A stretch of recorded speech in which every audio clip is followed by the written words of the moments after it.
Hey guys, this is Gingerairsoftreports here, and I have another gun review for you today.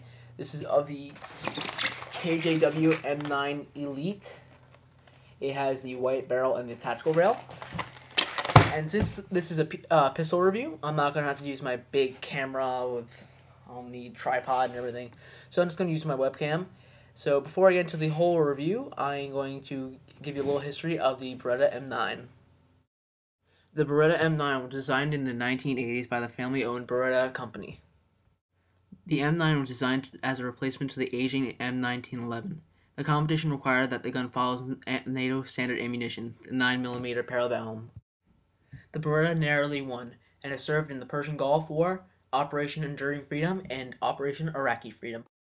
Now, the real gun does have its drawbacks, such as the reported lack of stopping power and the effective range of only 50 yards. Despite this, the Beretta 92F has remained standard issue service for the U.S. Armed Forces. Okay, so now that we learned a little about the history, let's take a look at the actual product.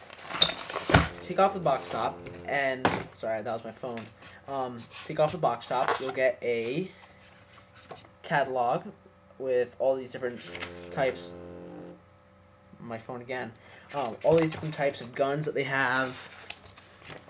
This little advertising there. You get your manual. You got your hop-up adjustment tool. A small package of BBs, and I think they're okay. I think. And you have a specially designed pistol speed loader. See, this attaches to the top, and feed the BBs through. Blah blah blah blah blah. Into this styrofoam packaging, and then you have your gun itself. So here's your M9. Now, pretty basic. I'm just gonna go over everything normally, everything quickly. You got your ambidextrous safety. You got your magazine release right here. You got your 26 round magazine, green gas, and there is a CO2 mag available. As I said before, silver barrel, and you got your tactical rail, and it's not threaded. The barrel is not threaded, so you can't really, you don't really have too much. You can't really add a silencer. These sights, I don't know if it's like either the person I bought it from didn't feel like purchasing the one with the dot sights or the white sights, but I didn't get one. I'm not sure if you can get one with white sights, but my sights are completely black, which is a little bit annoying, but whatever. You got your slide release right here. The only thing I don't like about the slide is I think it has a weak return spring. So the recoil is good, but like it could be better. Like here, let me show you. If the hammer's back, get a little bit of wobble, and wobbles a little bit here and there. That wobbles a little bit. It wobbles a little bit back and forth, and the magazine wobbles. I bet you can hear that. Other than that, I think it's a good gun. Very accurate. Now, I did take it to a game, and it was Godfather Airsoft over in Flemington, New Jersey. A little bit of a drive, but I went there, and I went with a couple of my friends. Now, it's a small place, about 10,000 square foot. However, they are coming out with a new field, 50,000 square foot. I'm excited for that. Now, using this gun, I think the only kill they got was with this gun because it's so close quarters. You really don't need a big AEG. So I just went around with my pistol, and I think I got like 20 plus kills. It was ridiculous. I mean, half the time I was charging them, but I was safety killing them. So, but it is accurate. It has a pretty decent hop up. It's pretty good. In order to get to the hop up, by the way, number one, take out your magazine. Number two, there's a button on this side of the gun. Right here, I'm pointing with my finger. Push it down, and right here's a slide. You slide it downward, and then pull the slide forward. Now, here's the return spring. Here's the hop-up unit. And that little hole right there is what you use. Let me find it. This hop-up tool, the 1.5 millimeter hexagon screw thingy. You take that and you spin it clockwise for more hop, counterclockwise for less hop. Now, the hop-up is actually very powerful. So even with .25s, you have to be very careful, or else it's going to go flying upward. Now to put it back on, just light up in the grooves, slide it back on, and then pull back a little bit, and then move the slide up, and it locks.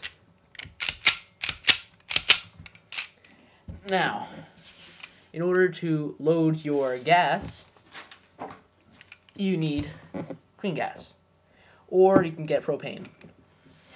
Now to do that, you just take it, flip the magazine upside down, take it, and then fill.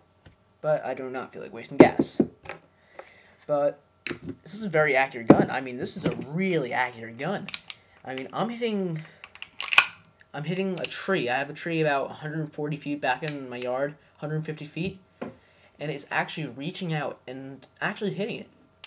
I mean, it's hitting it, like, it has a pretty good grouping, but it's actually hitting it from 150 feet away about.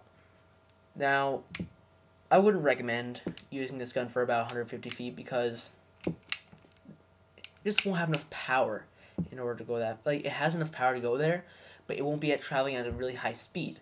So therefore, your enemy will be able to dodge it real easily. So I would recommend it for maybe 100 foot and less.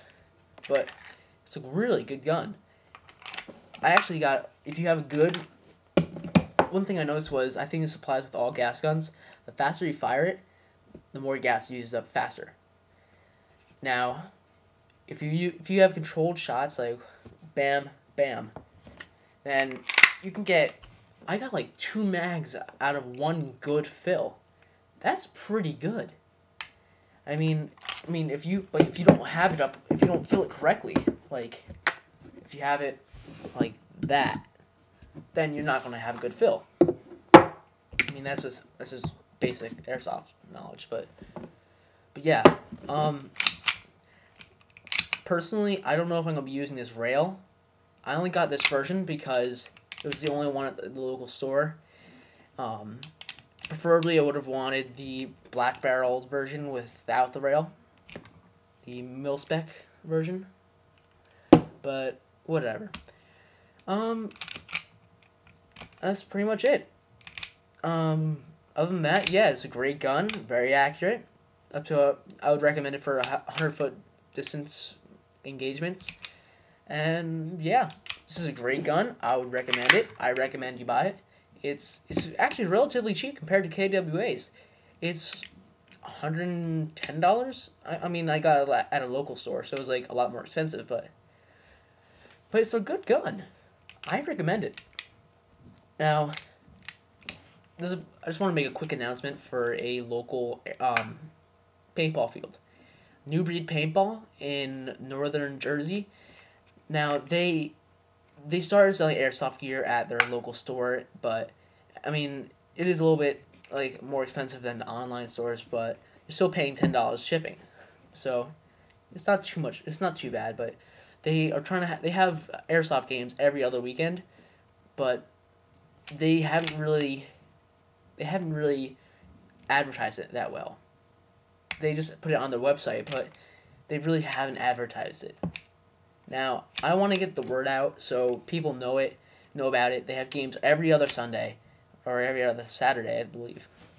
And not too many people come to these games, but I want to change that. If I can go to a field that's a lot closer, then I would. So check them out. Go on their website. If you play paintball, go play paintball there. Get a feel for the fields. I've personally played paintball there a couple times. And yeah, so that's my not so short review of the KJW M9 Elite, and I'll see you later.